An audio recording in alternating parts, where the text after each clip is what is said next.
G'day and welcome to episode 2 of Cooking on Wheels. And I'm still doing it because nobody has emailed and said they want to do it yet. So please hurry, because the only real chef in our organisation is the producer Carl behind the mic. I've just pushed his button. Hello, Carl. Hi. This is the only time you let me cook. You have no choice. I'll put your microphone back off. Wait, just hang on. Today we are going to do scones. And we're doing it a little bit differently to last time. Last time we did it using the cook key on the Thermomix. This time we've got a recipe off the internet and we're going to do it manually on the Thermomix to show you how that works. Just a little tiny bit differently. And today we are going to make scones, or if you're English, scones. Either way, we're going to put lots of jam and cream on them and have lots of fun. So what we need for them, I'm just reading off my iPad, we need self-raising flour, butter, sugar, milk, and lemon juice. I don't think we've got lemon juice, but that's all right. We'll just go without that bit. And the first thing it says is to preheat the oven, which is Carl done for us, and then add the flour, sugar, and butter into the Thermomix bowl. So we will start with the flour. There's the flour, ladies and gentlemen. Good White Wings flour from Australia. And how we will do this, to do it manually, we'll go across to the Thermomix screen and we have to set it to weigh the self-raising flour.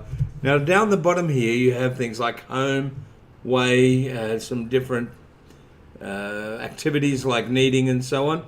In this case, we want to weigh, and what I'm going to do, come back to me for a sec, because I forgot one major part. I've got to put the Thermomix jug in. There we go. And now go back to the screen.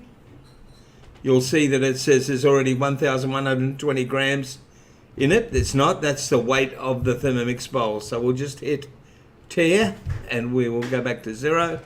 And now we will add 450 grams of self-raising flour with a bit of luck. Oh, that's a good way of doing it. Thank you, Carl. I'll watch the screen as I go and hope I don't empty it all over the floor. I'm trying to tell people how easy this is. 450. We're up to 300. We're up to 400 and... No, we're not, because I'm leaning on it. 300, 415, 420, 435, and 450. There we go. Keeps going between 445 but 450, but I think that'll be all right. I'll put that flour on the floor. Hope I don't kick it over. Now I've got to add 30 grams of butter. Now again, if we go to the screen, I've just got to hit the tear to reset it. And now I'll add some butter. Sorry about all the noise. I'm a noisy cook. So I need 30 grams of butter cubed. That's 15. Probably going to be a little bit too much, but it'll be all right. 35, that'll do. I'll pop that butter onto the floor as well. There we go. And what's the other bit I've got to put in? Sugar, I think. Yes. Now Carl has very graciously given me some sugar so that I can't put too much in, because he knows I love sugar. So I've got to do a tablespoon of caster sugar, but I know we can use normal sugar as well. So that's a little bit of, but what he can't stop me doing is putting some more in. Very good. Put that on the floor as well. So we've done what it said to do. It said add the flour, sugar and butter into the Thermomix bowl, and 20 seconds at speed 7. So I've got to pop back a sec. I've got to put the lid on, and I've got to put measuring cup bowl into the lid. And now if we go back to the screen, all I've got to do is, how many seconds did it say? I've got 20 seconds, so I can just touch that timer thing and I move the selector knob until it says 20, and then I go to the speed and I take it to 7, and away we go.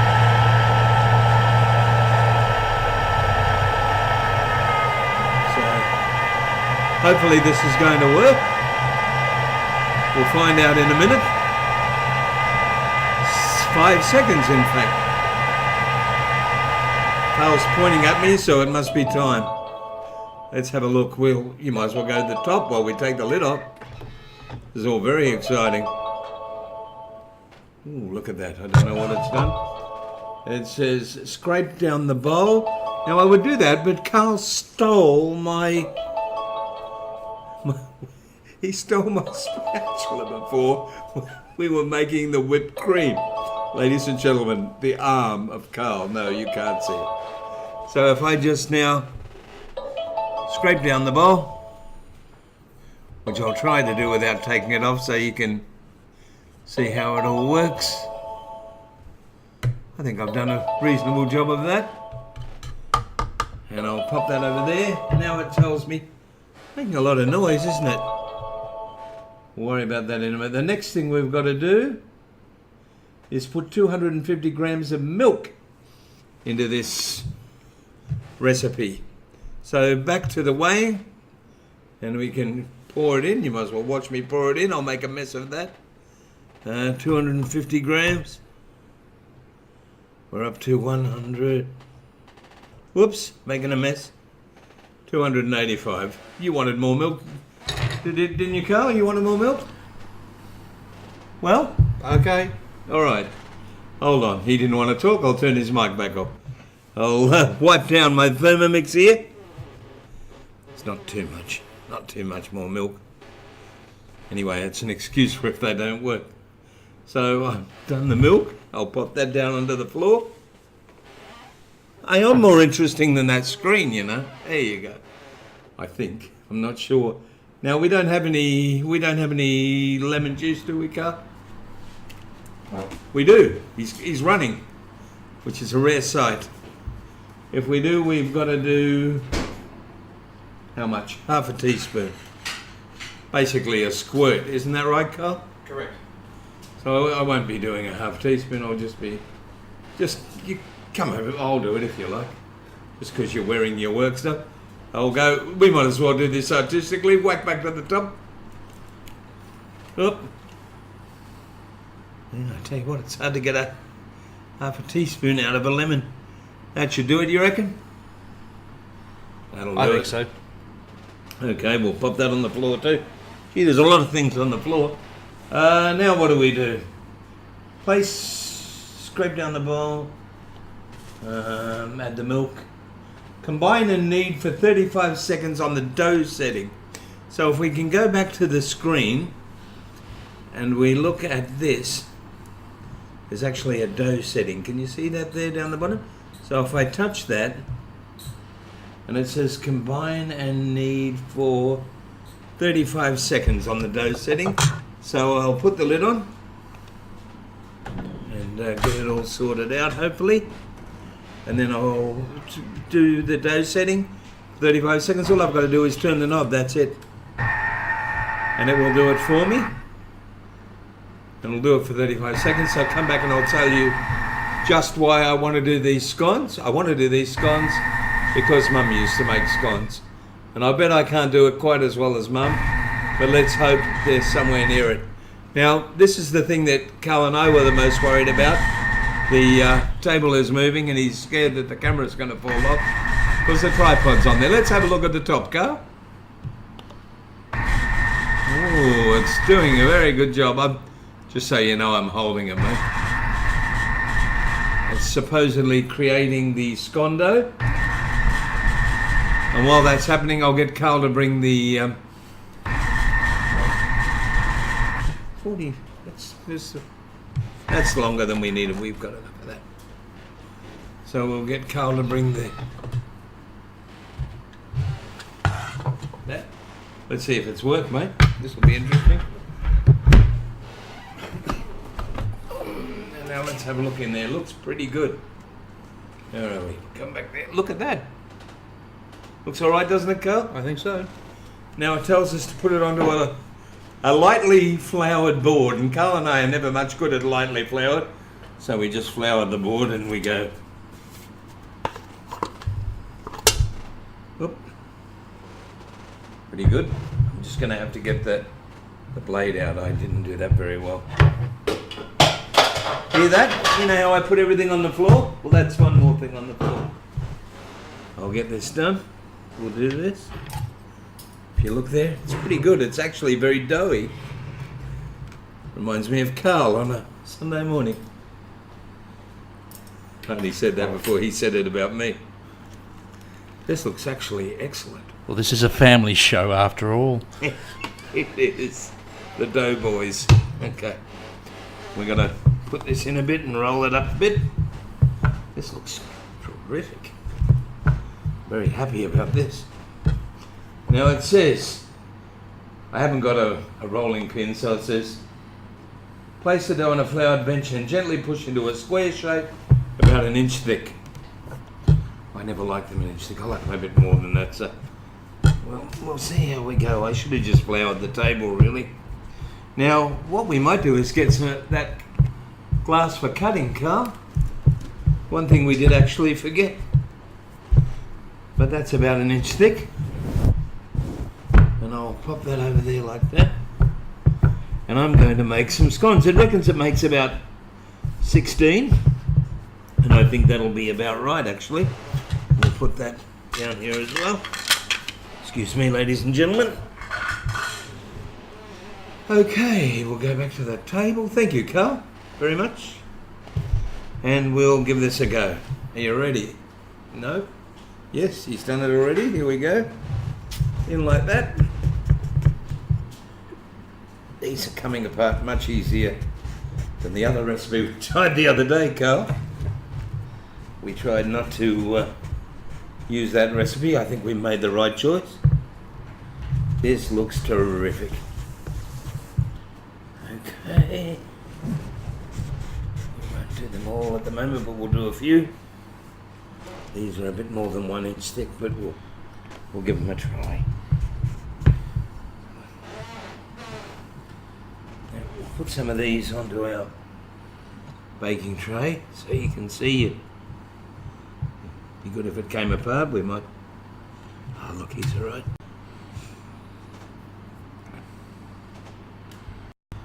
There we go.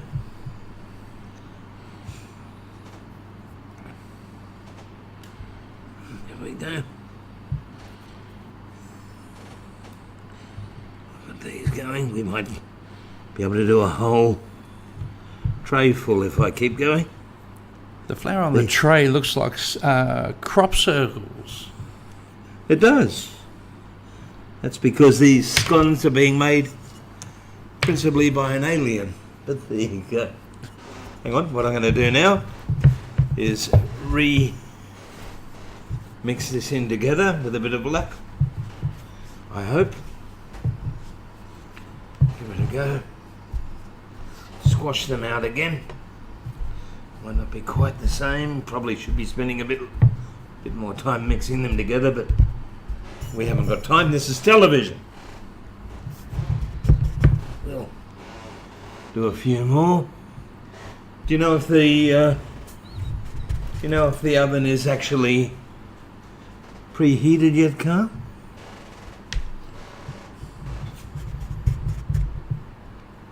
Pretty close. Pretty close, ladies and gentlemen. And I'm pretty close here. Just maybe a bit thick. That's what you told me I was, Carl. A bit thick. In the nicest possible way. In the nicest possible way. We'll do a couple of thicker ones here. We'll do one really thick one and see how it comes, just to test it out against the rest. Do you remember that old ad on TV? Not as thick as some? Yes, yeah. I do.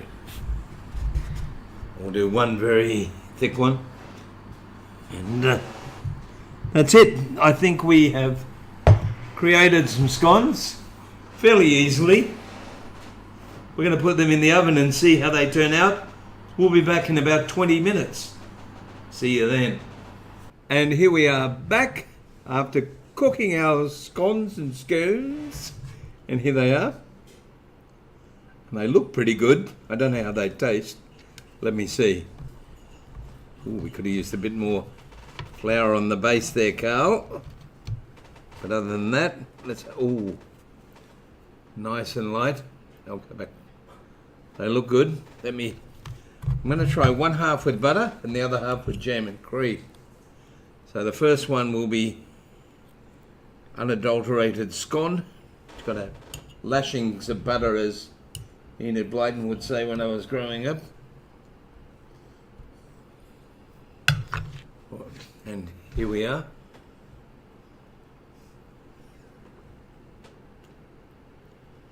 Very good. I wanted to pretend they weren't good, but they're good. Put that down, I'll do the other half.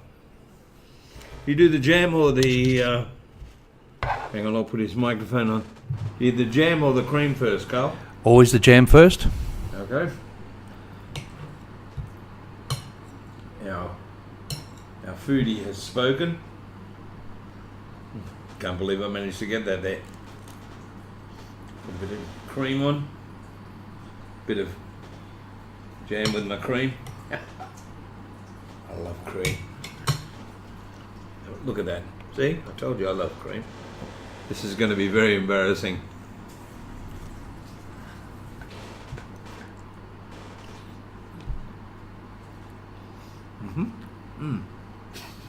Well, Carl, So what do you think? what are you eating? Well, nothing yet. Ladies and gentlemen, thank you very much for being part of Cooking on Wheels number 2. We're going to do something a little bit more ambitious. Ambitious? Must be some rum in this. Put your teeth back in and stay out again. No, they're in. We're going to do something a little bit more ambitious on episode 3. Make sure you join us for Cooking on Wheels. See ya.